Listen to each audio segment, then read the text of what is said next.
Tahimik ang buhay ni Taki sa kanilang probinsya. Mahirap, ngunit masipag at madiskarte naman siya, kaya naitatawid niya ang pangangailangan nila.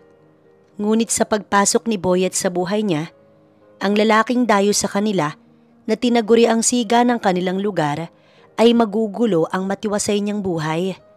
Dahil lingid pala sa kaalaman niya, ay hindi basta-bastang tao si Boyet. Isa itong bilyonaryo na tinago ang totoong katauhan sa kanila. At ito, si Mr. Alarcon na kailangan niyang akitin at linlangin para sa kaligtasan ng kanyang pamilya. Makayanan kaya ni Taki na gawin ito sa taong wala namang pinakitang masama sa kanya at patuloy siyang minamahal? Masabi kaya niya ang totoo? O manaigang takot sa puso niya at sundin na lamang ang utos ng taong nais mawala sa landas nila si Mr. Alarcon? Ganda, bokya ka ngayon? Inis na nilingon ni Taki ang tumawag at nagtanong sa kanya. Sino pa ba ang tatawag ng ganda sa kanya? Kundi si Boyet lang. Si Boyet lang naman ang lalaking patay na patay sa kanya. At ayaw mawalan ng pag-asa kahit ilang ulit pa niyang nabasted. Gandang-ganda naman ang lahat sa kanya. Simple lang daw kasi ang beauty niya. Ngunit hindi nakakasawa. Si Boyet ang siga sa baryo nila kaya walang ibang gumagalaw sa kanya o lumuloko kahit pa gustong-gusto siya ng mga kalalakihan sa kanilang baryo. Boyet, tantanan mo muna ako ngayong araw. Wala ako sa mood. Naiinis ako sa ugali ng mga katrabaho ko ng mga sugapa sa tips. Natawa si Boyet. Gusto mo takutin ko? Hindi ka naaagawan ng mga yon, sabihin mo lang, Taki. Malakas ka sa akin. Alam mo naman, di ba? Dagdag sakit ulo ka lang eh. Boyet, hindi nga kita gusto. Sakit mo naman, pero ayos lang. Basta ako gusto kita. Mahal pa nga kita eh. Natatawang sabi pa nito bago nag-flying kiss sa kanya. Sige na, umuwi ka na. Paumaga na. Bakit ba kasi nagtsatsaga ka sa bar ni Baklang Tonyo? Hindi bagay ang magandang dilag na gaya mo sa magulong lugar na yon. Ayoko mababalitaan na binabastos ka dun. At mas lalong ayoko magaya ka sa mga bayarang babae dun. Sobrang protective ni Boyet sa kanya. Wala siyang kapatid na lalaki dahil siya ang panganay sa kanilang tatlo na puros babae. Si Boyet na nga ang pinakakuya niya. Boyet, gusto mo patayin ako ni Itay? Waitress lang ako kay Tonyo, sinabi ko na yun. At paano ako mababastos? Takot sila sa'yo. Liban na lang sa mga customers na dumadayo lang. Sige na, uwi na ako ha. Salamat sa matyagang pag-aabang sa akin tuwing 4:00 kada uuwi ako. Sana mauntog ka na at matauhan na marami ka pang makikilala. Payo pa niya bago dumiretso na pauwi. Ganitong oras na talaga ang labas niya sa bar. 3 silang waitress at sugapa pa ang 2. Naiinis tuloy siya kasi inutakan siya ng 2 niyang kasamahan. Ngunit imbis na makipag-away, hinayaan niya na lamang dahil wala naman siyang mapapala kung mag-e-eskandalo pa siya. Extra lang din naman kasi siya kay Tonyo. Pinatatawag lang siya nito kapag kulang ang tao. Gaya ngayon na manganganak ang isang permanent waitress nito, kaya siya ang naka-extra. Ilang buwan na trabaho din ito kaya pinatos niya. Wala pa kasi siyang mahanap na trabaho, lalo't high school graduate lang naman siya. Breadwinner din siya dahil ayaw niyang mahirapan pa sa trabaho ang kanyang mga magulang. Inako niya ang lahat. Gusto pa nga niyang mga ibang bansa, ngunit hindi pumayag ang itay niya dahil masyado siyang malalayo. Inay, nandito na po ako. 4:00 na at alam ni Taki na gising na ang inay at nag-uumpisa ng magsaing. Pumapasok pa kasi ang 2 niyang nakababatang kapatid. Nak, magkape ka na. Inay, may mga ulam akong dala. Bokya sa tips ngayon, pero nakadilihensa naman ako ng mga pagkain. Kala yata nila mauutakan pa nila ako dito. Ikaw talagang bata ka. Si Boyet ba, inabangan ka na naman. Galing dito ang batang iyon. Napakamatyaga talaga. Hindi mo ba talaga gusto si Boyet? Napakabait na tao nun. Mukha talagang barumbado pero may puso naman. Masipag at eto na naman ang inay niya. Nilalakad na naman si Boyet sa kanya. Wala pang ang 1 taon si Boyet sa lugar nila eh. Hindi rin naman niya ito kababata. Nagulat na lang sila, napadpad si Boyet sa lugar nila. Tapos biglang umingay ang pangalan. Hanggang sa palagi na itong nakabuntot sa kanya at parang mas tatay pa nga niya ito. Nak, si Boyet taga Manila daw. Sabi rin naman ng tiyo niyang si Pedring, di ba? Si Mang Pedring baka mo, Nay. Nakakapagtaka naman, Nay, na bigla na lamang lumitaw si Boyet sa kanila. Tsaka pogi si Boyet. Parang modelo pa nga eh. Mukhang galing sa mayamang pamilya noong unang salta dito, di ba? Natawa ang inay niya. Sa'yo na rin mismo galing na pogi siya. Kaya bakit hindi mo bigyan ng chance yung tao? Walang makagalaw sa'yo dahil sa kanya. Maging ang itay mo, hanga sa taong yun. Imbis na sa iba o sa tambay ka lang mahumaling, mas gusto ko na kay Boyet. Inay, wala pa akong balak. At wala din po akong balak na si Boyet ang maging nobyo ko. Hindi pa rin kasi buo ang tiwala ni Taki kay Boyet. Hindi naman kasi ito taga sa kanila. Para lang itong kabote na bigla na lang tumubo.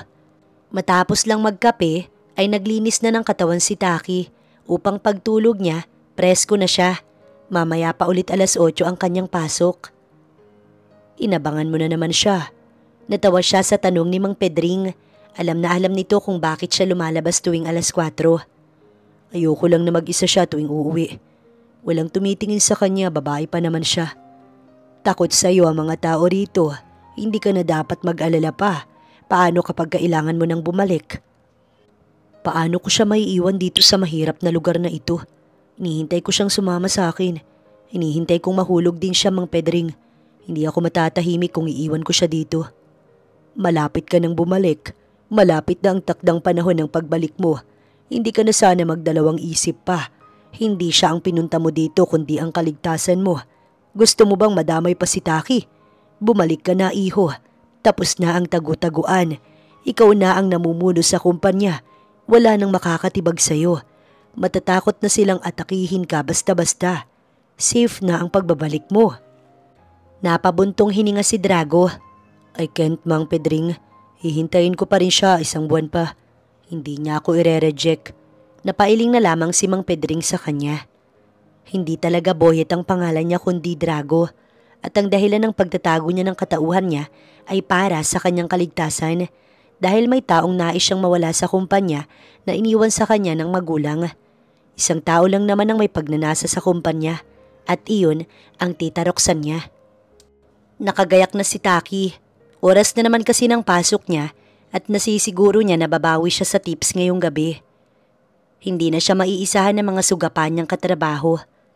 Habang binabaybay ni Taki ang daang madilim patungo sa bar, ay naalala niyang gusto na naman siyang ihatid ni Boyet sa trabaho.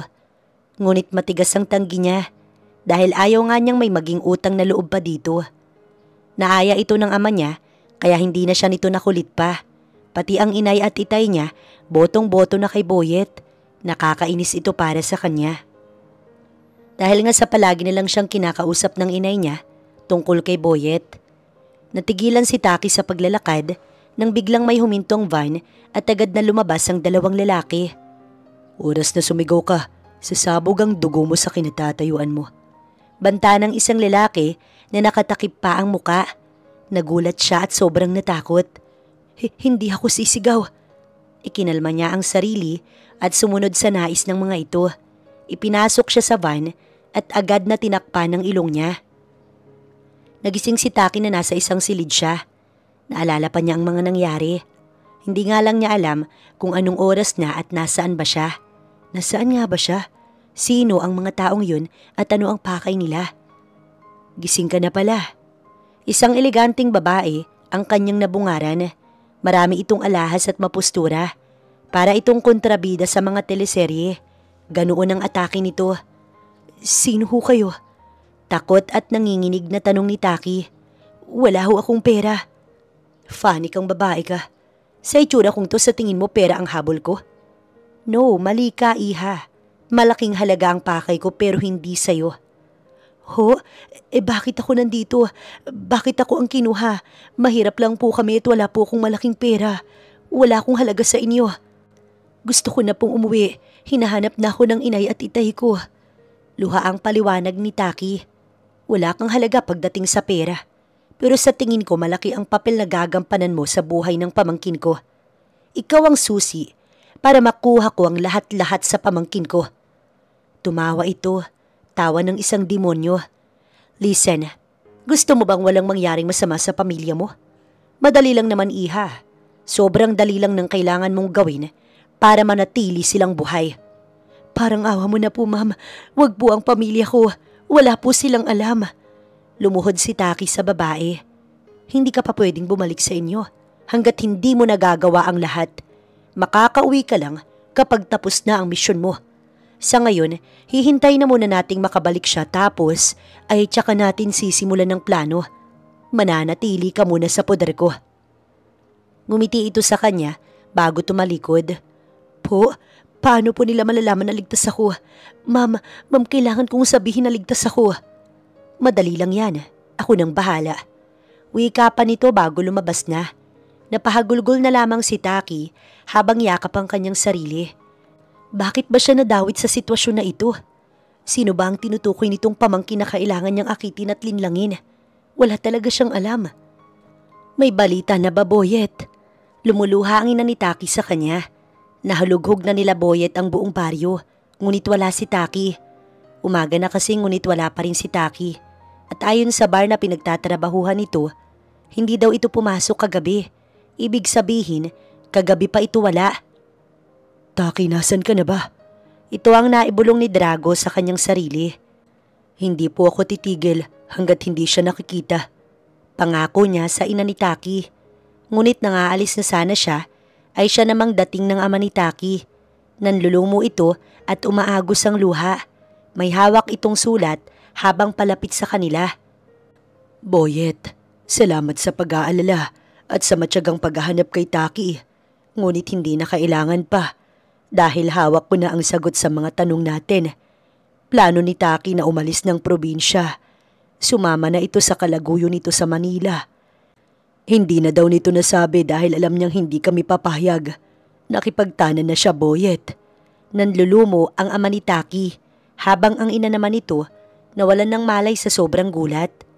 Pinasok na muna nila ang ina ni Taki bago sila nag-usap ng ama nito.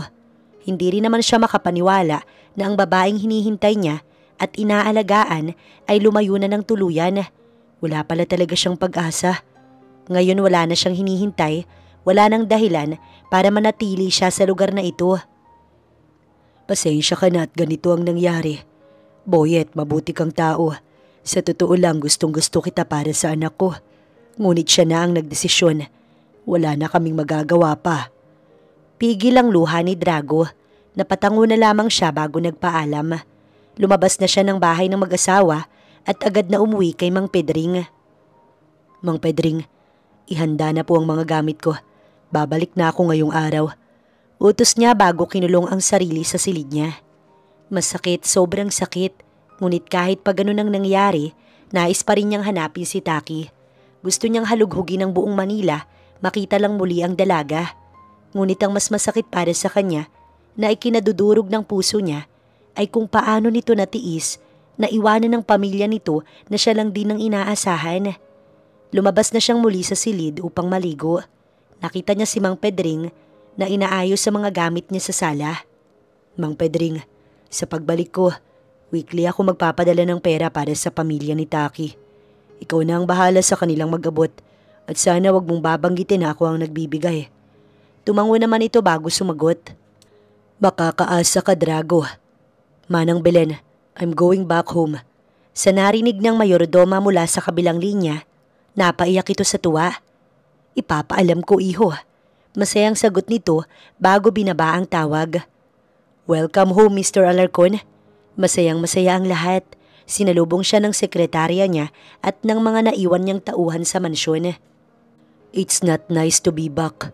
Bulong na lamang niya bago dumiretso na sa silid niya. Ang masigla at palabirong si Boyet na naipakilala niya ay naglaho na dahil bumalik na si Drago Alarcon na totoo niyang katauhan. Drago, I'm so glad you're back, iho. Ilang araw pa lang, ang tita Roxanne naman niya ang dumalaw sa kanya sa office mismo niya bilang chairman ng kumpanya. May time kang dumalaw? Tanong niya bilang pasaring. Oo naman, mawawalan ba naman ako ng time sa'yo? Ang tagal mong nagbakasyon. Inakala ko nga na hindi ka nababalik. Iniisip ko na baka nasiyahan ka ng magbakasyon. Hindi siya kumibo. Iho, congrats nga pala.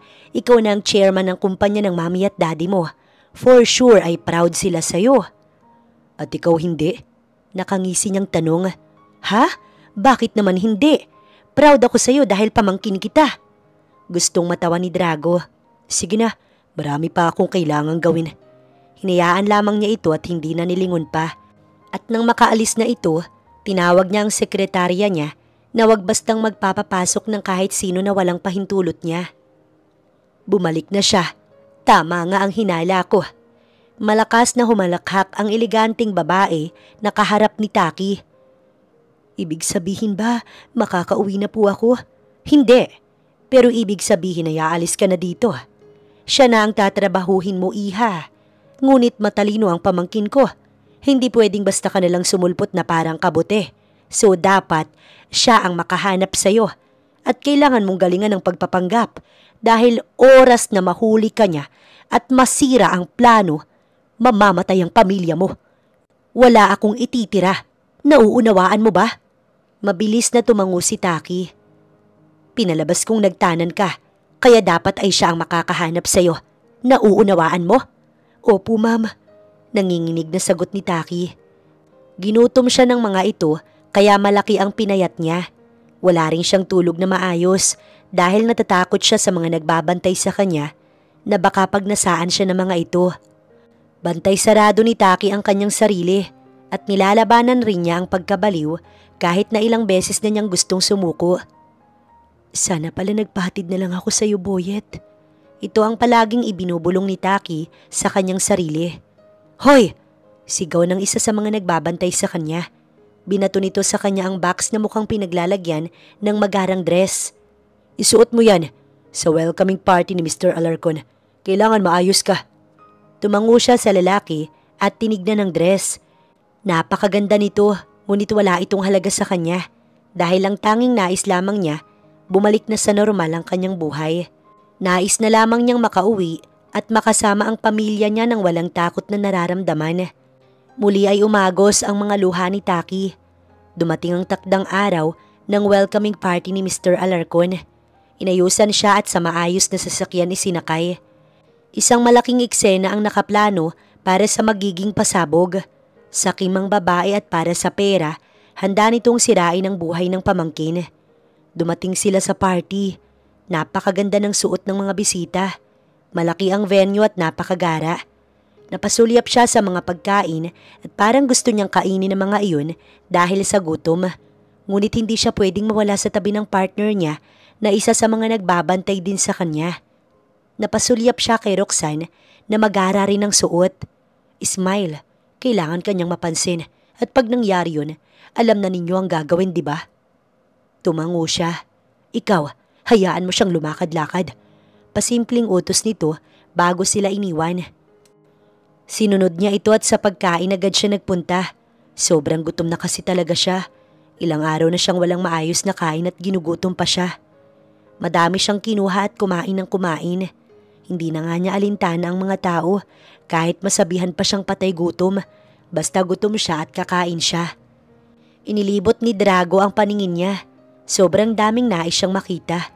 Ayaw na sana niya ng party. Ngunit kailangan din ito upang maipaalam na bumalik na siya. Sir, may babaeng kain ng kain sa mga naka-front na pagkain. Bulong ng kanyang sekretarya. Napasulyap siya sa babaeng tinutukoy nito. Bisita siya. Walang masama sa pagkain. Sagot niya. Sir, nakakahiya sa mga bisita. Para siyang gutom na gutom. Bakit hindi niyo bigyan ng upuan upang may mapwestuhan siya? Natahimik ang kanyang sekretarya. Siya naman, nilapitan ng babae upang mag-alok ng table. Ngunit laking gulat niya nang makita kung sino ito. Napaawang ang kanyang labi at agad na nanggilid ang kanyang luha. Ibang-iba kasi ang itsura nito. Kahit pa sabihing natatakpan ito ng magarang alahas at damit. Hindi maipagkakaila na pumayat si Taki. Taki? May kirot na sambit ni Drago. Laking gulat nito nang siya ay makita. Boyet, bakit ka nandito? Gulat na gulat ito at agad na napaluha. Taki, ano bang ginagawa mo dyan, ha? Kanina pa kita hinahanap. Galit ang boses ng kanyang partner. Pasensya na. Sambit ni Taki bago lumapit sa lalaki. Siya ba ang lalaking sinamahan mo? Taki, alalang-alala kami. Mr. Alarcon, ginulo ka ba nito? Binatukan nito si Taki. Tanga-tanga ka talagang babae ka. Uminit ang ulo ni Drago at agad na sinuntok ang lalaki. Wala kang karapatan na itrato si Taki ng ganyan. Nagulat si Taki na si Boyet ay nasa party at ito ay si Mr. Alarcon. Paanong? Natigilan siya nang ilahad nito ang kamay nito. Sumama ka na sa akin. Hinawakan niya ang kamay nito at agad na hinila siya palayo sa party. Sumakay sila sa kotse at minaneho agad ito ng driver ni Drago. Wala silang imik na dalawa habang nasa biyahe. Sa isang magarang mansyon sila pumasok. Samantala si Roxanne naman, napangisi sa ibinalita ng kanyang tauhan. Ma'am, nakuha na ni Mr. Alarcon si Taki. Umpisa na ng plano. Magaling. Sige na, umalis na kayo at wag nang magpapakita muna. Iwasan na rin ang puntahan ako. Nasa kotse na lahat ng kabayaran. Utos niya bago inubos ang alak na nasa wine glass. Bravo! Masayang sigaw pa nito kahit na natapos na ang party at umaalis na ang mga bisita dahil wala naman na si Drago. Tawa lang ng tawa si Roxanne. Babae lang pala ang makakapagpabagsak sa pamangkin niya.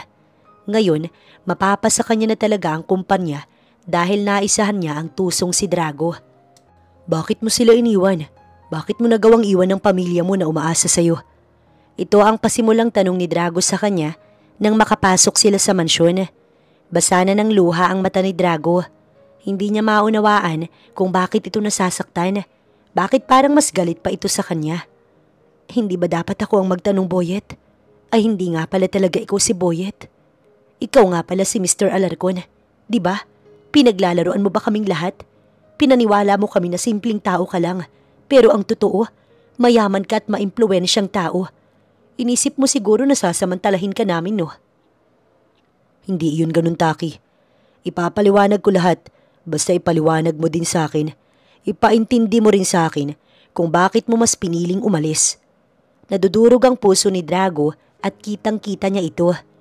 Desisyon kong umalis. Mahal ko siya kaya ako sumama. Hindi ko naman alam na mapait pala ang sasapitin ko sa taong yun. Sawa na rin naman ako maging breadwinner eh. Pigil ang luha ni Taki.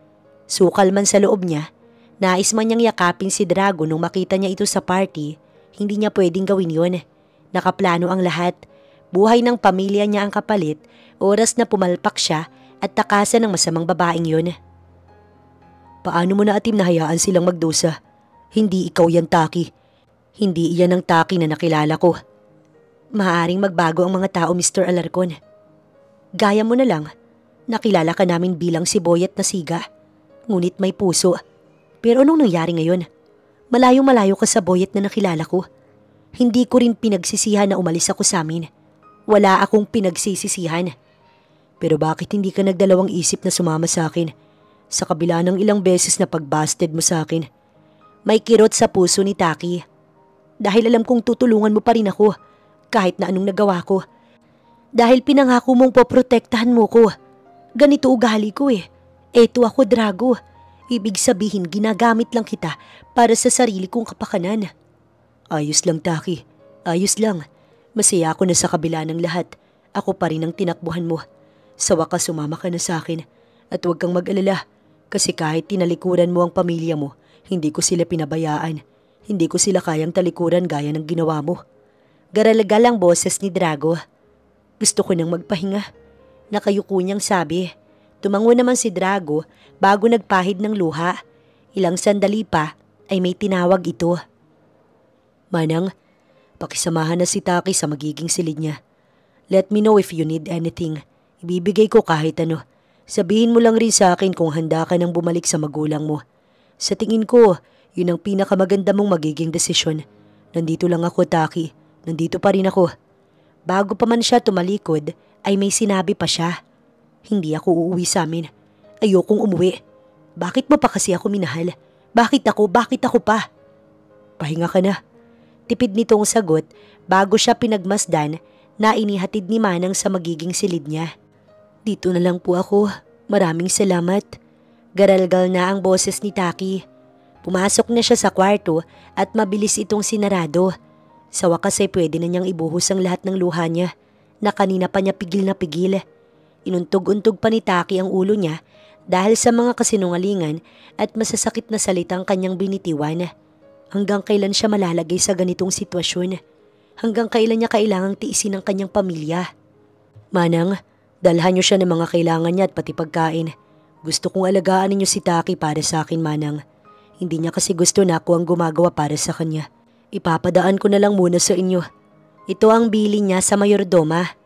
Iho, makakaasa ka na aasikasuhin namin siya. Sana lang wag mong pabayaan ang sarili mo kahit pa nagmamahal ka lang.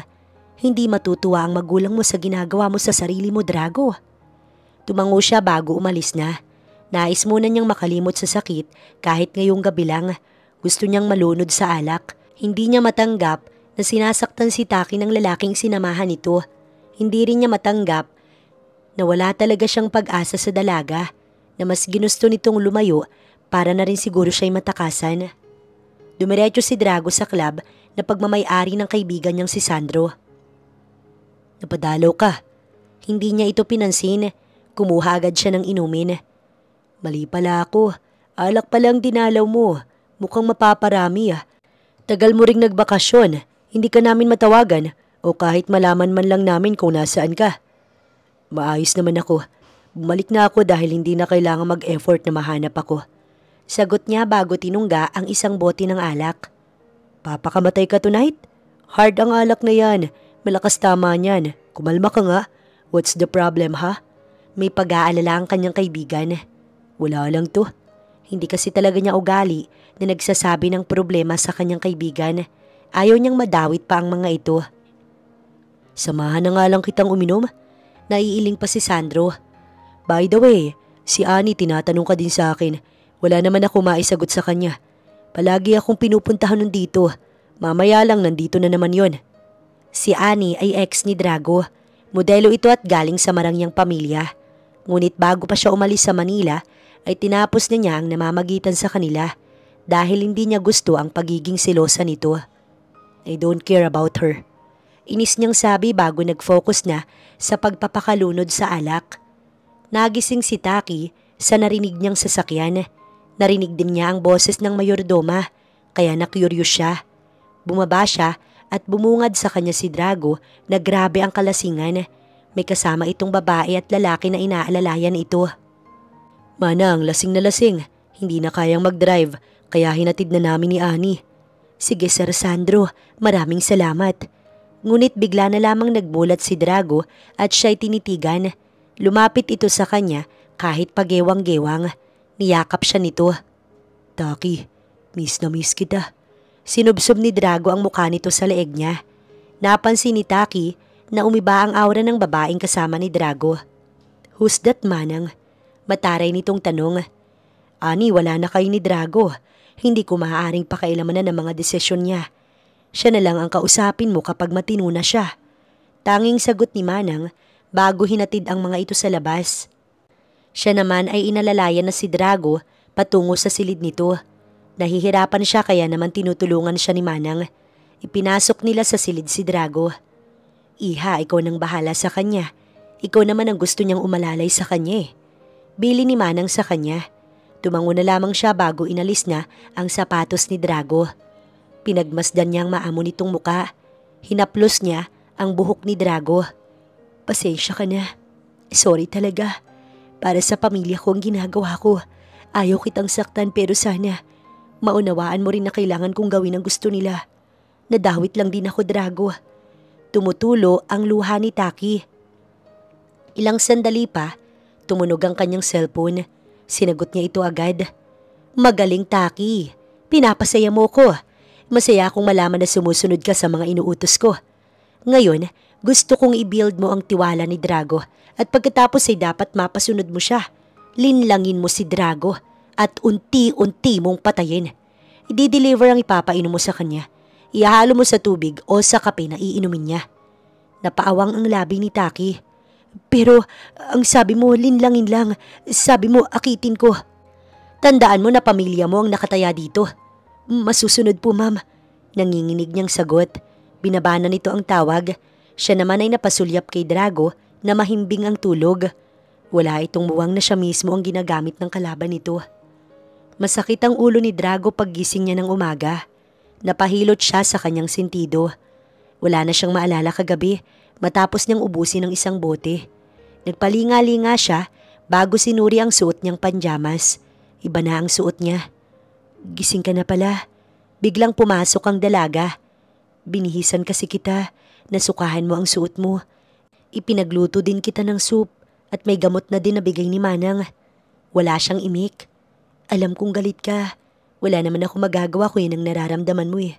Magalit ka lang, pero hindi magbabago ang desisyon ko. Hindi ako uuwi sa amin. Nilapag nito ang pagkain sa side table. Maganda ang kape para magising ka. Unahin mo ang kape mo.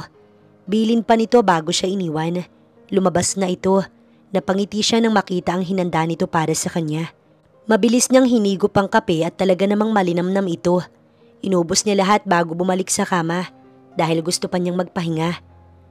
Naipadala na ang gamot na unti-unting papatay kay Drago. 1 oras yatang nakatitig si Taki rito bago siya nakapagdesisyon. Hindi niya kaya. Imbis na lason ay iba ang nilagay niya.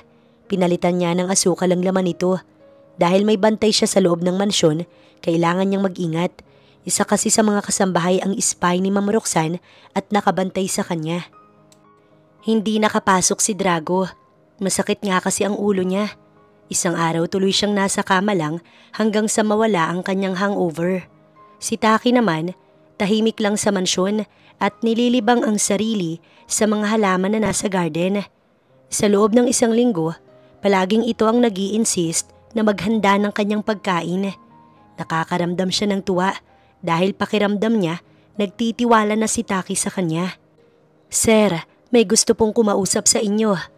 Natigilan sa malalim na pag-iisip si Drago. Sino daw? Si Ma'am Annie po. Mariin siyang napapikit. Lalabas ako. Nilabas niya si Annie. Inaya nito sa pinakamalapit na coffee shop imbis na mag-usap sila sa kanyang opisina. How are you? Ayos ka na ba? Sabi ni Sandro may problema ka kaya ka nag-inom last week. Annie, ano bang pakialam mo? Matagal na tayong tapos. Ang sakit mo namang magsalita. Gusto ko lang naman nakamustahin ka.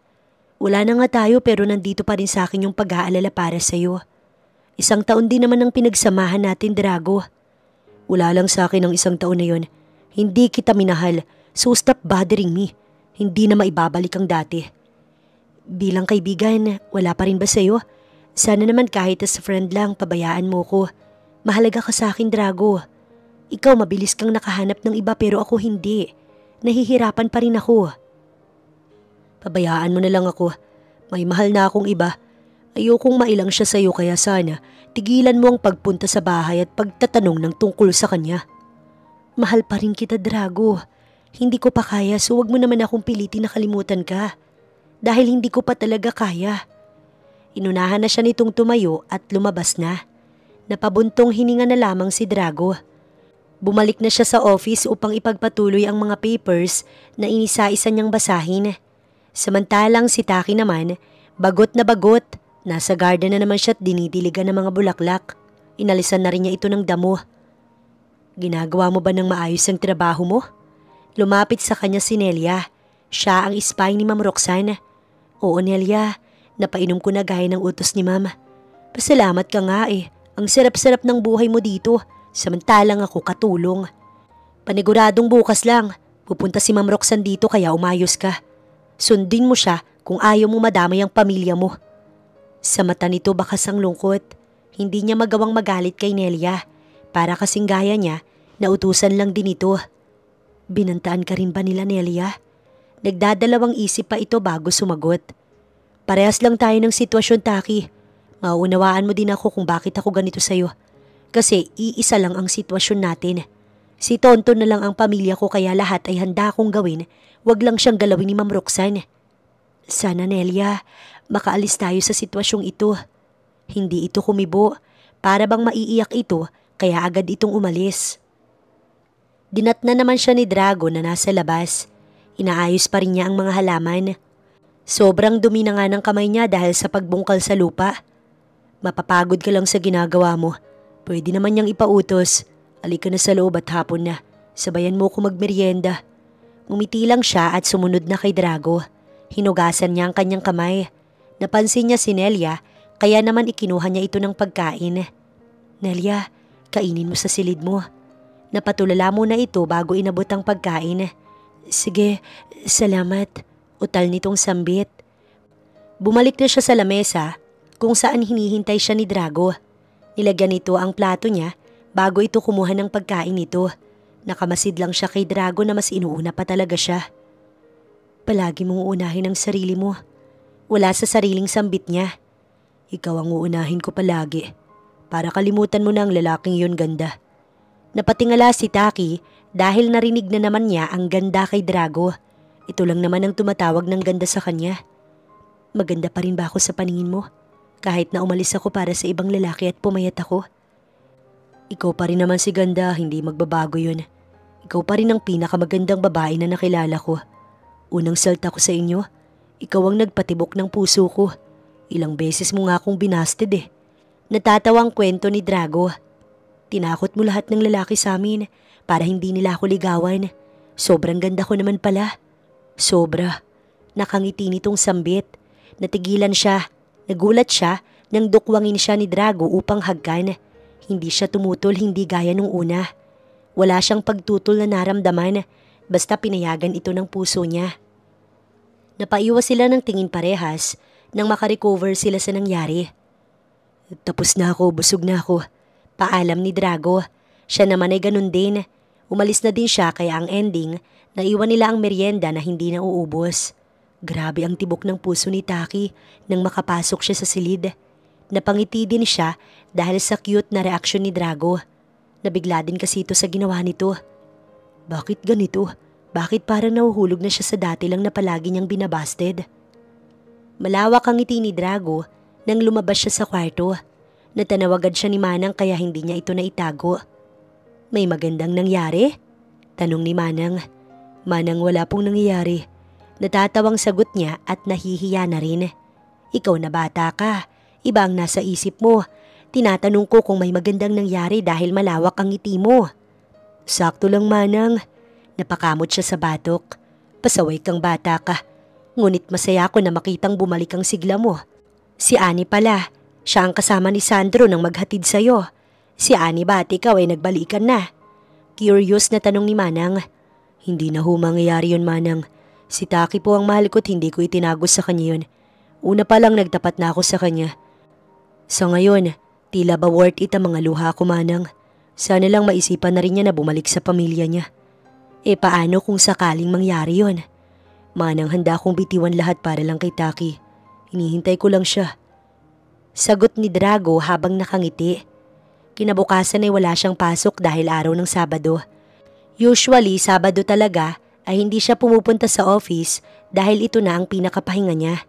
Balak sana niyang ayain si Taki na mamasyal. Ngunit dumating naman ang tita Roxanne niya. Pamangkin, kamusta? Sinong nagsabi na pwede kang pumasok basta sa pamamahay ko? Tita kita pero privacy ang bahay ko. Iba ang tabas ng pananalita mo, Drago. Ingat-ingat, pamilya tayo. Sa atin rin ang kasiraan oras na makarating sa ibang mga tao na ganito pala ang asal natin sa isa't isa. Mahinahon itong paliwanag. I don't care. Basta hindi tayo maayos, iyon ang alam ko. Bahala ka, basta ako dinadalaw kita. Lumikot ang mata ni Taki nang masilayan si Roxanne. Ito lang naman ang nagpadukot sa kanya at ang mastermind ng lahat. Sino naman ang babaeng yan? Magaling talaga itong umakto na walang alam. Wala ka nang pakailam sino man ang nakatira sa poder ko. Wala akong dapat i-report sa'yo. Sabihin mo na lang kasi kung nobya mo siya. Minumura na ni Taki sa isipan niya si Roxanne. Napakagaling kasi talaga nitong magmanipula. Paano kung sinabi kong oo? Di masaya ako para sa'yo. Nice, bravo! Tumawa ito na parang walang katapusan. Tanda na tagumpay ang mga nais nito. Hindi man sila mag-usap, sa tingin pa lang nito, alam niyang pinupuri na siya nito. Umalis din si Roxanne at doon lang siya nakahinga ng maluwag. Sobrang nakakatroma kasi ang tawa pa lang ni Roxanne. Parang lalapain siya nito ng buong buo. Pasyal tayo? Nakangiting tanong ni Drago sa kanya. Tumango siya. Napasulyap siya kay Nelia at ngumiti ito sa kanya. Hindi na din siya nito binabantayan kung pinapainom ba niya si Drago o hindi. Nakukuha niya ang loob ni Nelia at nararamdaman niyang kumakampi na ito sa side niya. Gusto mo ba dito? Ayos lang ba ang place na napili ko? Oo naman, maganda. Nakangiting sagot niya kay Drago. Nakahinga ito ng maluwag bago hinaplos ang buhok niya. Galit ka pa rin ba dahil nagsinungaling ako? Bigla na lamang nitong naitanong, hindi agad siya nakasagot. Ayos lang, mauunawaan ko. Si Mang Pedring pala. Siya ang nag-aasikaso sa padala ko sa magulang mo. Sabihin mo lang kung gusto mo silang makausap. Taki manatili ka na sa akin. Tapos isusunod ko na silang kuhanin. Niyakap niya si Drago imbis na sumagot.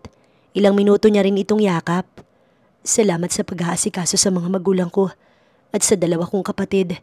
Ngunit mananatili ako dito sa Manila. Hindi pa ako uuwi, Drago. Hayaan mo lang ako. Oo naman, basta wag kang aalis sa poder ko. Ayoko makitang sinasaktan ka ng kahit na sino. Makakapatay ako, Taki. Hinagkan niya ang kamay ni Drago at ngumiti. Linggo ng umaga, habang sinasamahan si Nelia upang ihanda ang almusal, ay narinig ni Taki si Drago na parang may seryosong kinakausap. Gusto niyang makinig kaya naman pasimple siyang nagpaalam kay Nelia. Mang Pedring, bakit mo naman sinabi sa kanila na ako ang nagpapadala? Usapan na ho natin na hindi mo sasabihin sa kanila. Ayoko malaman nila na sa akin galing ang pera.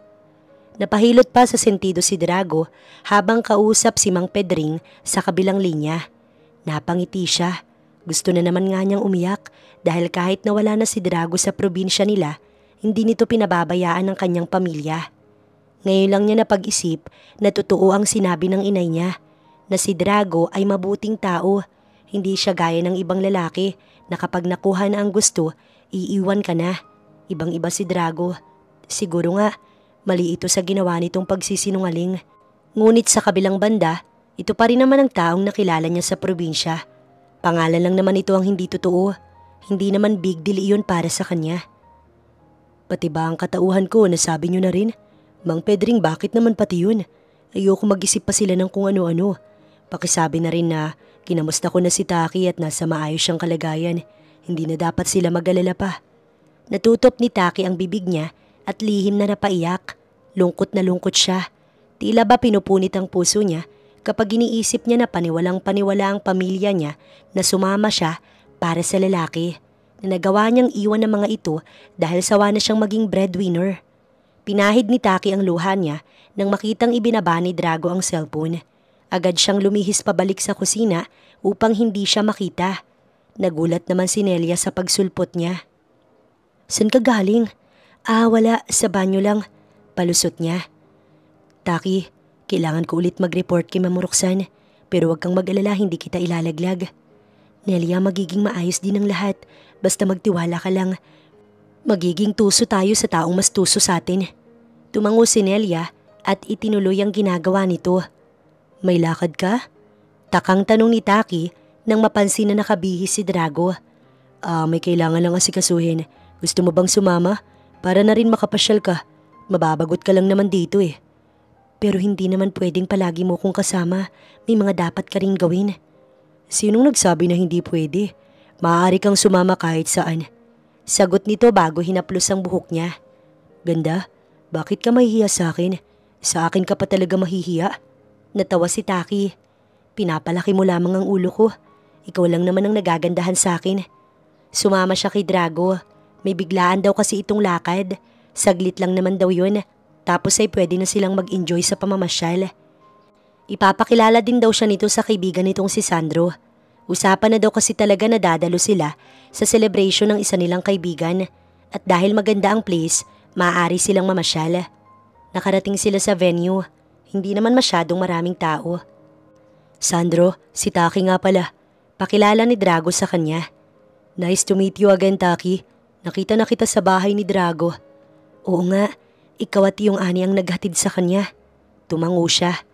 Speaking of Ani, nandito din siya. Bro, pasensya na. Hindi naman ako nag-imbita kundi si birthday boy. Bulong pa nito kay Drago. Saglit lang din naman kami. Wika ni Drago bago hinawakan ng kamay niya at nilibot pa siya. Patungo na sana sila sa kaibigan ni Drago na may birthday nang biglang may gumulat sa kanila. Nakatakip ang mukha ng tatlo na parang yung kumuha sa kanya. Dahil sa trauma, natakot siya. Lumuhod siya at humagulgol na para bang gusto niyang kumaripas ng takbo ngunit hindi niya magawa. Pakiusap, tama na. Huwag niyo kong saktan. Huwag ang pamilya. Naputol siya nang humalakhak pa ng tawa ang isa. Parang tawa talaga ni Roxanne. Enough! Malakas na sigaw ni Drago sa mga ito. Inalis ng isa ang takip sa muka at nagtataka ang ekspresyon. What's wrong? Wala naman kaming ginagawang masama ah. Takang tanong ni Annie. Ito pala ang leader. We're just having fun. Inirapan siya nito. Hindi niya gusto ang fun na gusto niyo, so stop. Si Drago lang ang sumagot. Itinayo siya ni Drago at mabilis na nilagay ang suot nitong jacket sa kanya bago siya inalalayan palayo. Let's go home? Tanong pa nito't tumango siya. Nakasakay na sila sa kotse. Pasensya na sobrang OA ko. Natatakot lang kasi ako sa mga ganun eh. Dati kasi nakuha na nila ako ng mga bata pa ako kaya may trauma na ako. Ito ang naging palusot niya na pinaniwalaan naman ni Drago. I'm sorry, I didn't know Taki. Tinuyo nito ang kanyang luha. Napatitig siya kay Drago. Ayos lang, wala kang kasalanan. Hindi ikaw ang problema dito kundi ako. No, hindi ka problema. Sinalat ni Drago ang labi niya at tinitigan siya sa mata. Para bang nagpapahiwatig ito na nais siyang hagkan, ngunit may pagdadalawang isip ito dahil ayaw siya nitong mailang na naman. Iba na rin ang nararamdaman ni Taki. Mainit sa pakiramdam at tila malulunod na siya sa sensasyon. Konti na lamang, konting-konti na lang talaga. Hindi na nga niya napigilan at siya na ang nangunang humalik. Mapusok naman itong tinugon ni Drago. Matagal at madiin ang halik ni Drago. Gumalaw din ang kamay ni Taki at napunta sa abs ni Drago. Habang si Drago naman ay agad siyang sinaway. Shh! This is not the right place. Sa bahay na lang natin ituloy. Nakangiti pa nitong Saad. Hindi naman siya makatingin sa mata ni Drago dahil sa hiyang nararamdaman niya. Dahil parang siya pa itong sabik na sabik. Hawak kamay silang pumasok sa mansyon.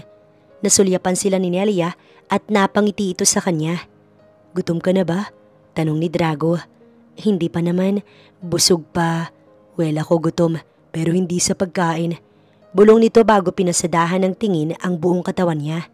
Oo nga pala, itutuloy nga daw nila dito ang naudlot nilang pinagsasaluhan. Nelia? Utal na tawag ni Taki nang makita niya itong may pasa sa braso. Nagulat siya at nagtaka. Bakit ito may pasa? Nakipag-away ba ito o ito mismo ang inaway? Sino ang gumawa? Wala lang to Taki. Isang malawak na ngiti ang ibinigay nito, ngunit hindi siya naniniwala. Masama ang kutob niya. Maayos bang tulog mo? Tanong pa nito upang maiba ang usapan. Ngunit hindi nais palampasin ni Taki ang dahilan ng pasa ni Nelia. Nelia, tayong dalawa lang nagkakaintindihan dito. Hindi ako matatahimik hanggat hindi ko nalalaman kung bakit ka may pasa. Nelia, sabihin mo na please naman. Pakiusap ni Taki. Binantaan ako ni Ma'am Roxanne. Baka daw hindi ko ginagampanan ng trabaho ko. Wala akong inamin. Tapos nagkataon din na wala siya sa mood. Siyang may gawa nito, Taki. Ingatan mo ang kilos mo. Baka nagsisimula na siyang maghinala. Wala kasing epekto kay Sir Drago kaya nagdududa siya. Nelia, onting tiis pa. Onti na lang please. Sana wag kang bumitaw sa napag-usapan natin. Tumango ito kaya naman mabilis niyang niyakap si Nelia. Maraming salamat, Nelia. Lingid sa kaalaman ni Taki, nagsisimula ng maghinala si Drago. Napansin kasi niya ang pagiging malapit ni Taki kay Nelia at ang palihim na pag-uusap ng dalawa. Gaya na lang ngayon, sinabayan pa ang pag-report ni Mang Pedring na may mga taong ang umaaligid malapit sa bahay ng mga magulang ni Taki. Pinipilit niyang baka mali lang ang iniisip niya. Baka masyado lang siyang nagiging OA. Ngunit sa kinikilos ni Taki, parang may nais itong sabihin sa kanya. Ngunit nag-aalinlangan ito. Dapat ba siyang gumawa ng paraan upang mapaamin ng dalaga? Drago, nandyan ka lang pala. Napangiti siya at winaksi sa isipan ang malalim na iniisip. Bakit lumabas ka na agad? Masakit pa ang ibabang party mo, di ba? Nahihiyang umiwas ito ng tingin. Marinig ka nila, Drago. Oo, masakit pa pero kaya naman. Hindi naman ako nalumpo. Natusok mo lang. Sa kwarto na muna tayo. Aya niya na agad naman itong tinanguan. Taki, gusto mo bang kuhanin ko na ang pamilya mo? Para naman magsama-sama na kayo. Bakit mo gagawin yun? Ayoko nga. Hindi ko gusto silang makita. Ayoko makasama sila. Ayokong umuwi, Drago. At para saan ba? Hindi naman tayo magkarelasyon ah. Tikiman lang naman yun, di ba? Napakunot ang noo ni Drago. Wala lang ba sa iyong pinagsaluhan natin? I thought, kaya mo binigay ang sarili mo sa akin kasi nagtiwala ka na sa akin. Inakala kong mahalaga na rin ako sa iyo na may chance na ako. May kirot sa puso ni Drago. Bakit ba ayaw mo silang makasama? Hindi ka naman nila hinusgahan nang umalis ka. Inunawa ka nila, Taki. Wala silang binitiwan ni isang masakit na salita. Nalungkot lang sila pero nirespeto nila ang naging desisyon mo. Tumulo ang luha nito. Bakit ba pinipilit mo ang ayoko? Ayoko nga, Drago. Wala na akong balak na. Bakit ba ganyan ka? Sino bang pumipigil sa'yo, ha? Sabihin mo na kung anong pumipigil sa'yo, Taki. Luhaan itong nakatitig sa kanya. Sabihin mo na. Taki, alam kong may gusto kang sabihin pagdating mo pa lang dito. Sige na, sabihin mo na para matulungan kita. Mas lalong nagtaka si Drago nang isarado ni Taki ang mga kurtina at sinigurado na walang makakarinig sa kanila. Hindi ko na kaya, Drago. Natatakot ako. Natatakot talaga ako. Hindi ko alam kung saan magsisimula pero hindi safe ang pamilya ko. Drago, papatayin sila oras na umamin ako sa'yo. Oras na sirain ko ang plano. Tataniman nila ng bala ang mga ulo ng pamilya ko. Garalgal na ang boses ni Taki. Si Drago naman, hindi alam ang isasagot sa dalaga. Dapat may epekto sa'yo. Dapat mapaniwala ko siya na tumatalabang laso na gusto nilang ipainom ko sa'yo. Gulat na gulat si Drago. Hindi ko kaya, Drago. Hindi ko ginawa. Si Nelia, dalawa kaming biktima lang. Nadawit lang kaming dalawa. Inuna kong kuhanin ang loob ni Nelia hanggang sa magtiwala siya sa akin.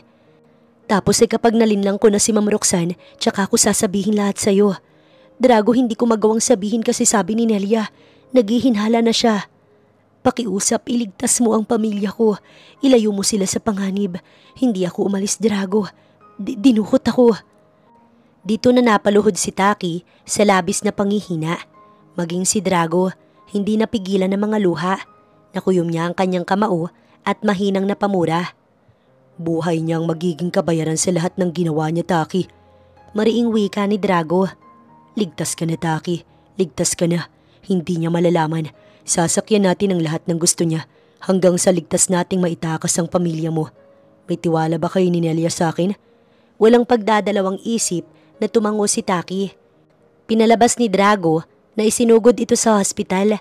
Kaya naman ito silang dalawa ngayon sa hospital habang ang iba pang plano isinasagawa ng inutusan ni Drago. Nelia, naiparating mo na? Tanong ni Taki. Hindi nila maiwasang kabahan ni Nelia. Buhay kasi ng mga mahal nila ang nakataya. Darating siya upang dalawin si Sir Drago. Masaya siya sa balita na na-hospital ito. Iniisip niyang gumana na ang nais niyang mangyari. Paliwanag ni Nelia. Tumango siya at ganun din naman si Drago. Sa tingin mo, gagana ang lahat ng plano? Bakas ang pag-aalala sa mata ni Taki nang magtanong siya. Don't worry, kumikilos na ang mga taong pinapunta ko. Mamayang madaling araw kasama si Mang Pedring ay dadalhin nila sa safe na lugar ang pamilya mo. Hindi ko alam kung paano ka pasasalamatan. Sa dami ng sakit at problema na binigay ko, hindi ko alam kung bakit nagagawa mo pa rin akong tulungan. Dahil mahal kita, Taki. Mahal na mahal kita. At mahal ko din ang mga taong mahal mo. Iyakap niya si Drago at panandaliang nanatili siya sa yakap nito.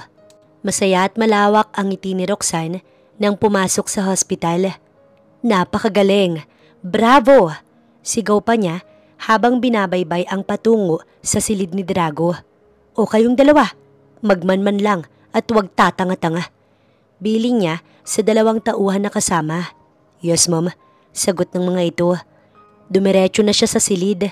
Lumungkot ang ekspresyon niya at talagang todo bigay sa acting niya. OMG! What happened to you? Hindi makatingin ng maayos si Taki kay Roxanne. Nakatahimik lang siya sa isang sulok at nakamasid. Hindi siya pwedeng sumabat. Hindi siya pwedeng mahuli. Bigla na lang humina ang katawan ko. I don't know why, pero pakiramdam ko dahil sa sobrang trabaho. Naku nga, baka sa overwork. Bakit ba kasi hindi mo muna hingi ng tulong ng pinsan mo? Handa naman siyang tumulong. Isang sabi mo lang. May diagnosis na ba ang doktor na sumuri sa'yo? Matalino rin si Roxanne. Planado na niya ang lahat. Iba ang sakit na lalabas sa resulta ni Drago. Hindi pa man nasisimulan ng plano, planchado na ang lahat. Walang sabot eka nga nito.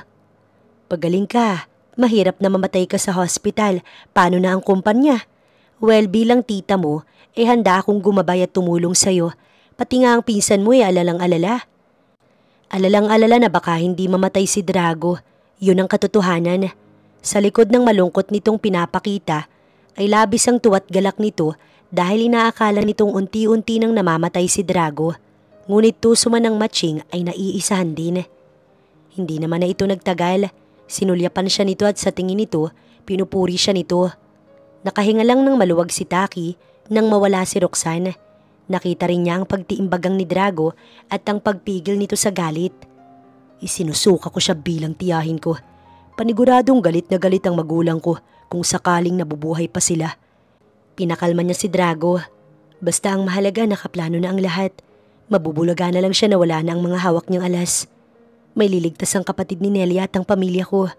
Tapos tsaka natin siya babalikan sa lahat ng kasamaan niya. Tumango si Drago. Sana una pa lang sinabi mo na para hindi mo din nalang mag-isa ang bangungot na yun. Pero masyadong komplikado. Hindi ko pa nakukuha ang loob ni Nelia. Mabilis niyang malalaman ang pagtraidor ko sa kanya. Hinawakan ni Drago ang kanyang kamay. Sabi na nga ba't hindi mo magagawang iwan at basta na lamang talikuran ng pamilya mo. Hindi ikaw ang tipo ng babae na ipagpapalit sila para sa sarili mong kaligayahan. Selfless ka, Taki. At doon ako hangang-hanga sa'yo. Hindi gaya ng iba na ipagpapalit maging pamilya para lang sa ikagiginhawa nila. Hindi ako nagkamali ng minahal. Ngunit Taki, sa totoo lang, hiniling ko na sana hindi na lang kita minahal para hindi ka nadamay. Sana matiwasay pa rin ang buhay mo kung hindi mo ko nakilala at kung hindi kita dinikitan. Dahil talaga ito lahat sa akin eh. Pagak na tumawa si Drago. Drago, wag mong sisihin ang sarili mo.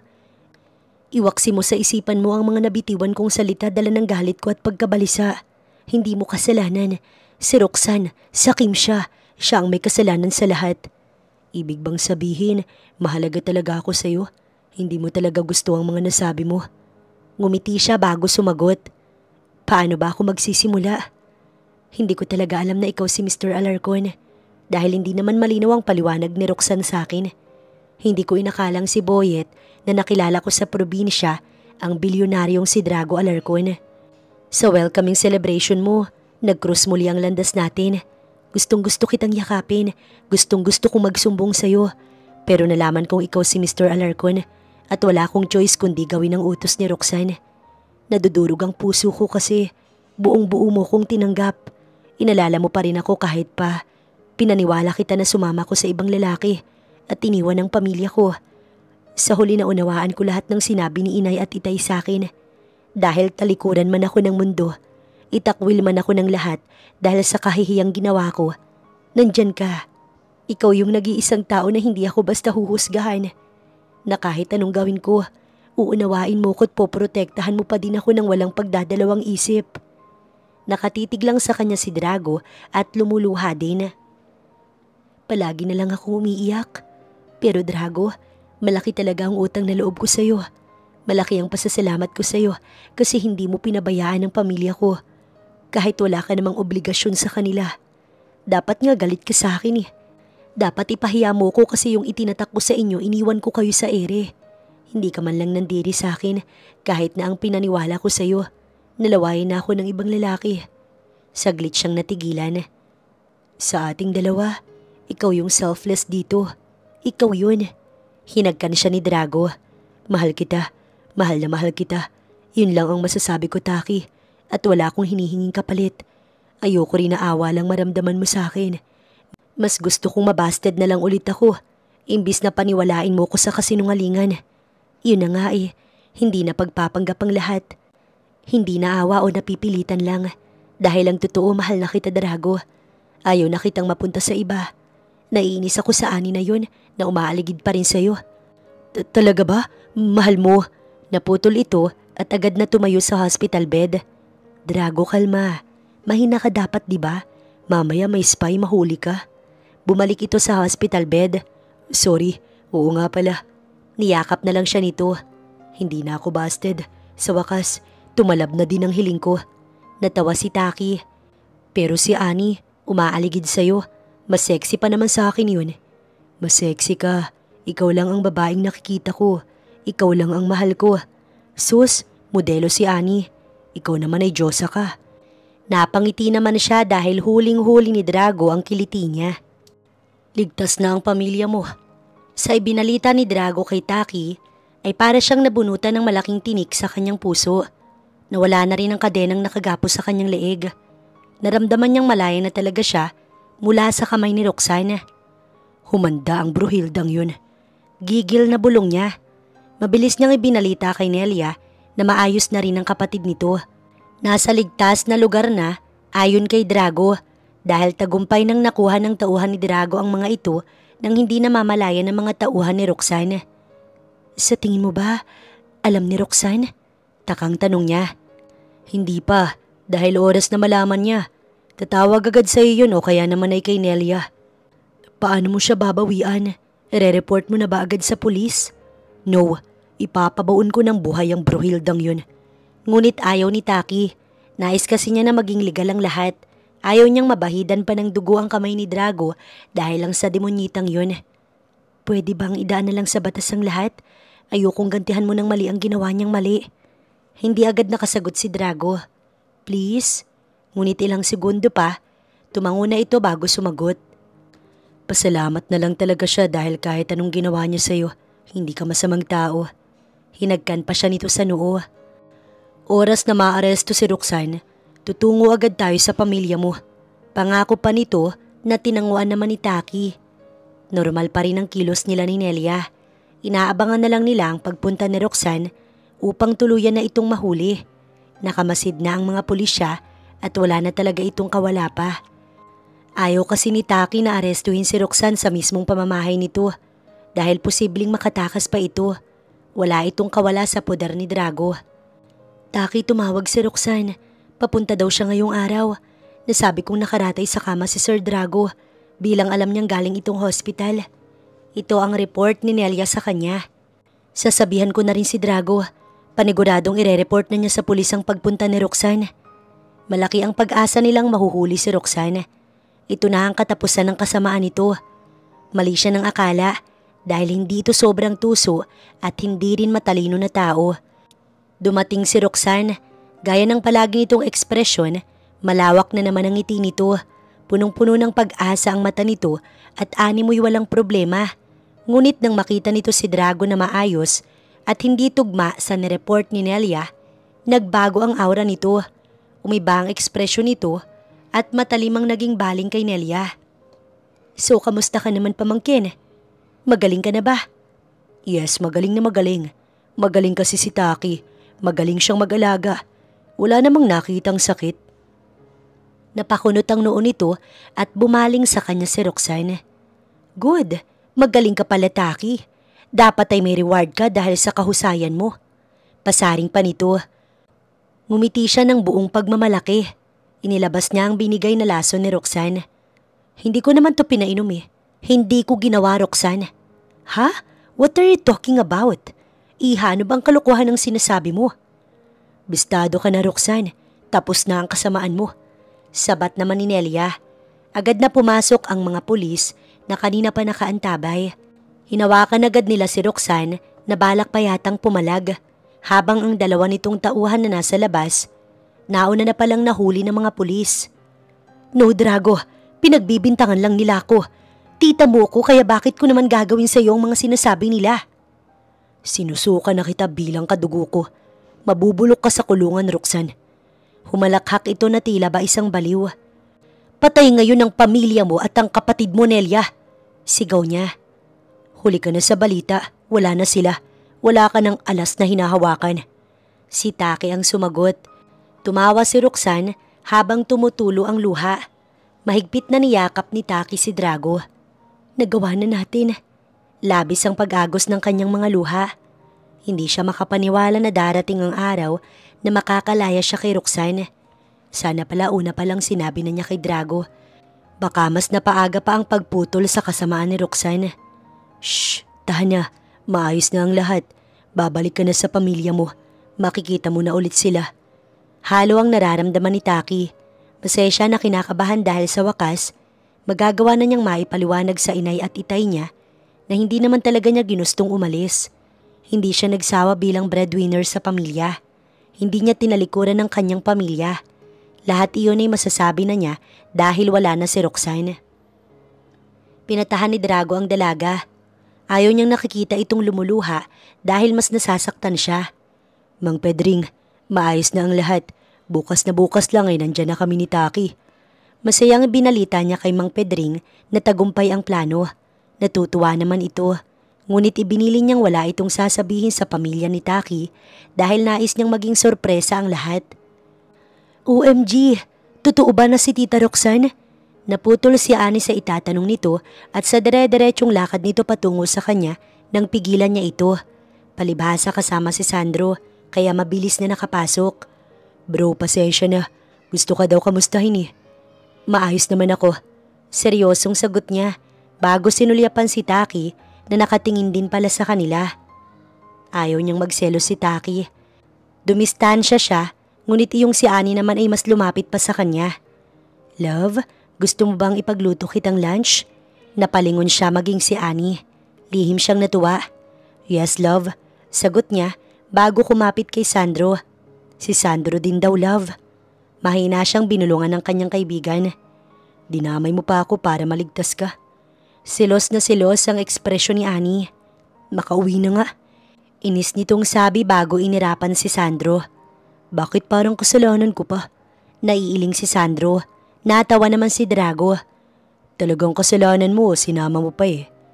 Bro, wala akong alam sa issue mo with her. Love pa nga. Bigla na lang siya nitong inasar. Iba talaga tama mo kay Taki. Lumipas ang isang araw, final na ang pagsampa nila ng kaso kay Roxanne.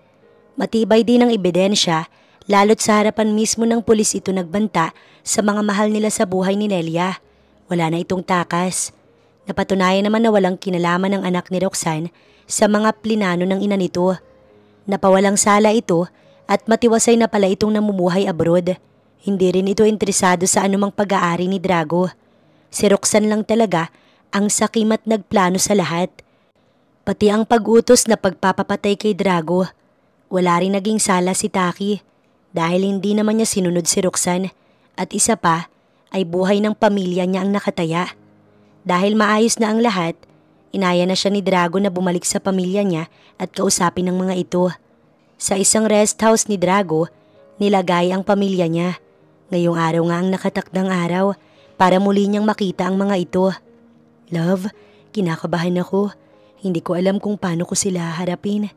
May pagdadalawang isip si Taki. Love, nandito na tayo eh. Sige na, nandito lang naman ako sa tabi mo. Pinapalakas ni Drago ang loob niya. Tumango siya bago pinalakas ang loob. Hawak kamay sila ni Drago na pumasok sa bahay. Dinatnan niya ang inay na abala sa pagluluto. Nagulat ito nang siya'y makita. Ngunit kahit nagulat, isang ngiti ang ibinigay nito. Iniwan nito ang ginagawa at lumapit sa kanya upang siya yakapin. Nak, buti at nadalaw ka. Magaan ang pagkakasabi ng inay niya na tila ba walang pagdaramdam. Inay, garalagal ang boses ni Taki. Nak, ayos lang kami. Si Itay mo nasa likod, may inaayos lang. Ang dalawa mong kapatid ay may ginagawa lang din. Maayos ka lang ba? Ikaw ba, kamusta ka? Nasaan pala ang asawa mo? Mariing napapikit si Taki. Hindi pa niya alam kung paano niya masasagot ang lahat ng tanong nito.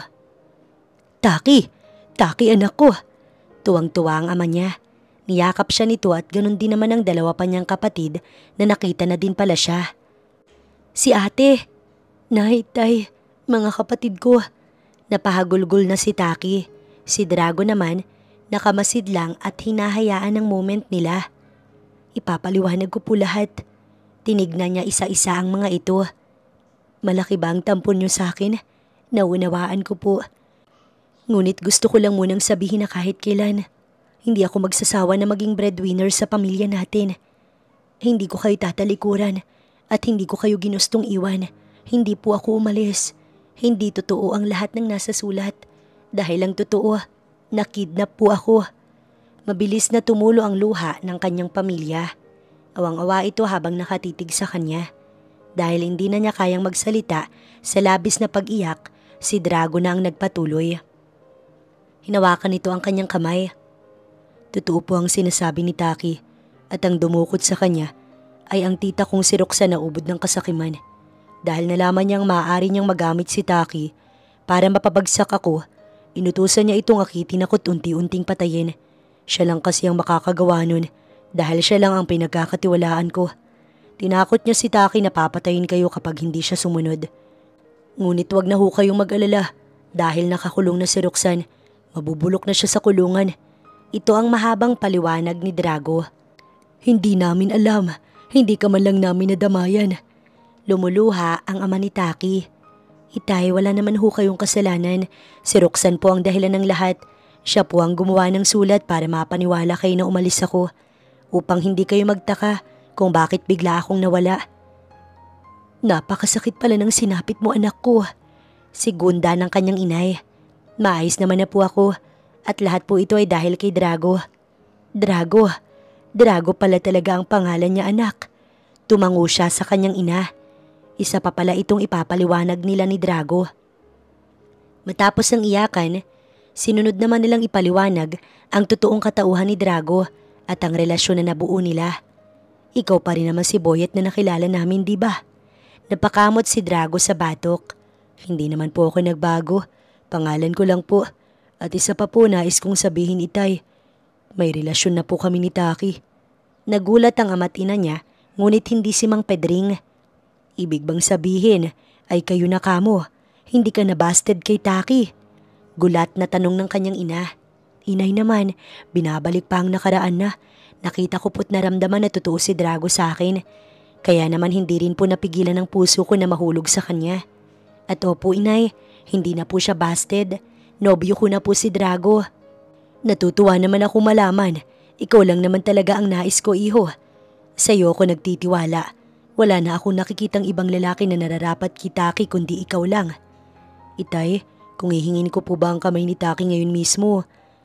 Alam kong hindi ko po dapat isabay pero ayoko na po kasing patagalin pa. Nagulat si Taki. Wala sa hinagap niya na ngayon pa mismo isasabay ni Drago ang paghingi nito ng permiso. Nais ko po sanang pakasalan si Taki. Nais ko pong makasama siya sa iisang bubong bilang asawa ko na po upang wala na din po siyang angal kapag kinuha ko na din kayo. Iho, sigurado ka na ba sa desisyon mo? Hindi mo kami obligasyon. Itay, pamilya ko na rin po kayo at opo sigurado po ako. Sana ho ay pumayag kayo. Basta ba gusto ng anak ko'y wala naman kaming tutol. Sabi ko nga sa'yo ikaw lang ang lalaking nais namin para sa aming anak. Sinulyapan siya ni Drago. Hinihintay din ito ang magiging sagot niya. Ngumiti siya at tumango bago sumagot. Sa tingin mo, sino pa bang lalaki ang nais kong pakasalan? Ikaw lang naman, Drago. Wala ring dahilan para tumanggi pa ako. Mahal kita. Mahal na mahal. Nais ko na din na makasama ka sa iisang bubong bilang asawa ko. Niyakap siya ni Drago sa labis nitong tuwa dahil sa naging sagot niya. Napag-usapan na isasaayos na ang kasal nila. Ngunit hiling ni Taki na simpleng celebration lang at simpleng kasal lang. Tama na mairaos daw nila. Hindi talaga kasi maluho ang mapapangasawa niya. Nakadalaw na rin sila sa puntod ng kanyang mga magulang upang mabisita at maipakilala ang babaeng palagi niyang ibinibida sa mga ito sa kanyang panaginip. Congrats bro, natutuwang bati ni Sandro. Salamat bro. Si Ani pala, hindi naman na siguro siya manggugulo, di ba? Sa tingin ko hindi na, at kung sakaling may plano siya, ngayon palang tigilan na niya dahil sa huli siya pa rin ang masasaktan. Hayaan mo na yun, nasasaktan lang yun sa ngayon. Hindi lang niya matanggap na magsisettle down ka na. Ngunit hindi sa kanya. Babae ay marupok. Hindi niya matatanggap na hindi siya ang nakatadhana sa'yo. Nauunawaan naman ito ni Drago. Ngunit kapag nadamay si Taki, yun ang hindi niya mapapalampas. Sawa na siyang makitang nasasaktan ng taong mahal niya. Dadanak na talaga ng dugo. Oras na lumuha at masaktan na naman ito. Gaya na Roxanne na tinalikuran niya, ay handa rin niyang gawin ang lahat sa mga taong mananakit sa taong pinakamamahal niya. Sino pala ang kasama ni Taki? Pinayagan kanyang umalis? Nandoon na ang magulang niya. Wala na akong dapat ipag-alala pa, Sandro. Masaya ako nakikitang masaya si Taki. Si Mang Pedring ay kasama na din namin dahil wala naman na itong pamilya. Wala silang naging anak ng yumao niyang asawa. Kaya ako na lang din ang pamilya niya. Hindi ko rin naman siya maaaring pabayaan Dahil bata pa lang ako, si Mang Pedring na ang gumabay sa akin simula nang mawala ang mga magulang ko. Simula nang mawala ka, ang laki ng pinagbago mo, Drago. Hindi na ikaw yung Drago na walang pakisa na sa paligid niya. Ibang-iba ka na. Napadpad ka lang sa probinsya, naging mahaba na ang pasensya mo. Napailing pa si Drago. Iba talagang nagagawa ng pagmamahal. Sumang-ayon naman siya sa sinabi ng kaibigan. Samantalang si Taki naman, hinahanda ang kanilang dinner. Saglit na nagpaalam kasi si Drago na pupunta lang daw sa kaibigan. Nak, si Drago ba pinilit ka ba niya na mag-ano kayo? Bigla na lamang nagtanong ang kanyang ina. Nagulat pa nga siya at nasamid sa sarili niyang laway sa tanong ng inay niya. Paano ba niya sasabihin na hindi naman siya pinilit? Siya mismo ang nagkusang loob na ibigay ang sarili niya kay Drago. Ginusto rin niya ang nangyari sa kanila. Nay talaga, marespeto po si Drago. Hindi po siya gaya ng iba na ang gusto lang ay katawan ko. Natutuwa naman ang inay niya. Sabi na nga ba tama ang pagkakakilala ko sa batang yon? Napailing na lamang si Taki. Ayaw niyang sabihin pa niya sa ina yon. Siya rin naman kasi ang bumigay kay Drago. Ayaw niyang isipin ng ina niya na nauna pa ang pagsisiping kesa sa kasal. Gets naman na nila yon, ngunit desisyon na rin nila kung ano man ang mauna. Dumating si Drago sakto sa dinner. Nakainom ito, ngunit hindi naman lasing. Matapang lang talaga ang amoy ng alak. Pinag-shower na muna niya si Drago bago sila kumain ng sabay-sabay. Mang Pedring, masarap po ba ang luto ko? Tumango naman ito at maganang kumain. Napasulyap siya kay Drago na halos maubos na ang luto niya. Natawa siya. Suportado talaga siya ni Drago sa lahat. Ultimo sa ulam ang luto niya lang ang ginagalaw nito. Tay, tawag niya sa kanyang ama na seryoso sa pagkain. Nakalimutan niyang itanong ang bahay na naiwan nila sa probinsya. Paano na nga po pala ang bahay natin sa probinsya? Sa totoo lang, kinakabahan siya at nalulungkot. Bakit ba inaalala mo pa ang mga bagay na yon? Dito na kami kasama mo. Hindi ka namin pwedeng iwan, anak. Si Mang Pedring mo, may naisip ng pwede naming inegosyo para naman malibang kami. Si Drago nga'y binilhan agad kami ng sasakyan, hindi pa man din namin magagamit. Napasulyap siya kay Drago na sige lang sa pagkain. Tay, ano po bang negosyo? Curious niyang tanong habang nanggigilid ang kanyang luha, ngunit pinipigilan niya ito. Farming, may lupa nang binili si Drago para sa amin ng Mang Pedring mo. Ang inay mo naman ay bakahan ng nagustuhan. Habang ang dalawa mong kapatid, ipaaayos na raw ni Drago ang pag-transfer sa pribadong paaralan malapit lang dito. Bakit hindi mo naman sinabi sa akin? Bulong niya na ikinatigil ni Drago sa pagkain. Nakakahiyaman kay Drago, pero nag-usap naman na kami ni Mang Pedring na ibabalik namin ang lahat basta nakapagsimula na kami. Ayaw man tanggapin ni Drago, ibabalik pa rin namin. Wika pa ng kanyang ama. Tahimik lang si Taki hanggang sa makapasok sila sa silid. Galit ka ba? Pasensya na, hindi ko nasabi agad. Ayaw ko kasing pigilan mo ko sa gustong gawin para sa inyo eh. Pagagalitan mo naman kasi ako. Nahihiya kasi ako. Sobrang nahihiya ako na umaasa na nga kami sa'yo. Tapos pati ba naman yun ikaw pa rin? Love, hindi naman kayo ibang tao sa akin eh. Bakit ba nahihiya ka? Lahat ng pagmamayari ko, pagmamayari mo. Sa susunod na buwan, ikakasal na tayo. Hindi mo dapat iniisip ang mga ganyang bagay. Niyakap siya ni Drago. Ayokong nahihiya ka sa akin. Ayokong pagdating sa pamilya mo naiilang ka. Gusto kong ibigay ang lahat sa inyo. Pakiramdam ko kasi wala akong silbi. Para akong pabigat lang tapos dinamay ko pa ang pamilya ko. Hindi ka pabigat, hindi kayo pabigat. Mahal ko kayo kaya ako ginagawa ang mga ito. Mahal na mahal ko kayo. Sana iwaksi mo na sa isipan mo yan. Natatakot siya sa iisipin ng iba. Wala silang alam sa kwento natin. Wala silang nikatiting na itinulong sa atin para pakinggan mo ang iniisip ng iba tungkol sa atin. Pabayaan mo sila basta tayo, mahal natin ang isa't isa. Hinagkan siya ni Drago. Lumalim ang halik hanggang sa muli ay mag-isa na naman sila. Sa loob ng isang buwan na paghahanda ng kasal, simple ngunit elegante ang tema. Ayaw kasi ni Drago na basta-basta lang, ngunit kaunti lang din ang bisita dahil nga sa request mismo ni Taki. Maayos ang kasal, maayos na ang lahat. Sa ngayon, tahimik na silang namumuhay habang ang ama't ina niya Inumpisahan na ang negosyo nila sa tulong ni Drago. 1 buwan pa ang lumipas, nabuntis na siya. Binigay agad ang minimithi nila ni Drago. Si Drago tuloy ay todo ingat sa kanya ngayong buntis na siya. Hindi na rin ito pumapasok sa office kundi work from home na ang kanyang asawa. Iba rin kasi ang mga pinaglilihian niya, masyadong OA. Madalas gusto niyang palagi lang nakabuntot sa kanyang asawa at ayaw na nawawala ito sa paningin niya. Nakakaramdam rin siya ng lungkot at katamaran. Halo-halo dahil sa pagbubuntis niya. Gusto ko ng mangga. Mabilis na tumayo si Drago. Saan ka pupunta? Bibilhan ka ng mangga. Oo pero ayokong bili. Gusto ko kukuhanin mo sa puno mismo. Gusto ko aakyatin mo. Love, walang mangga sa atin. Nakilaitay ang puno ng mangga. Gusto mo ba bumiyahe pa? Ayoko matagtag ka. Gusto ko ngang mangga. Bigla na lamang siyang napahagulgol. Nagulat si Drago at agad siyang pinatahan na para siyang baby. Oo na love, sige natahan na. Sabi ko kasi akyatin mo Parang ayaw mo, parang nagdadalawang isip ka. Ayaw mo na ba sa akin? Sawa ka na ba? Siguro ayaw mo na kasi tumataba na ako no? Napaka-OA niya pero ano namang magagawa niya? Sa ito nga ang nararamdaman niya. Tumigil siya sa pag-iyak. Sige, papalit lang ako. Napailing-iling na lamang si Drago dahil sa weird niyang emosyon. Tay, akyat ako mangga.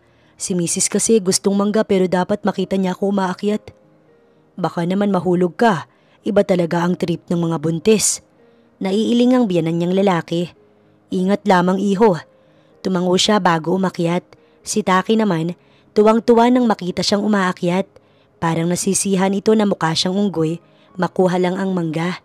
Love, damihan mo Opo love. Madami siyang kinuha. Muntik pa nga siya. Buti na lang nakakapit siya. Ngunit pagbaba niya, ay nakita niyang ibibigay lang ni Taki lahat kay Mang Pedring. Napakamot si Mang Pedring. Maganda nga tong iburo. Natawa pa nitong sabi. Oo Mang Pedring, kumain ka lang yan. Sa'yo lang yan, wag mong bigyan sila inay at titay. Love, maasim pa yan Bulong niya sa kanyang misis.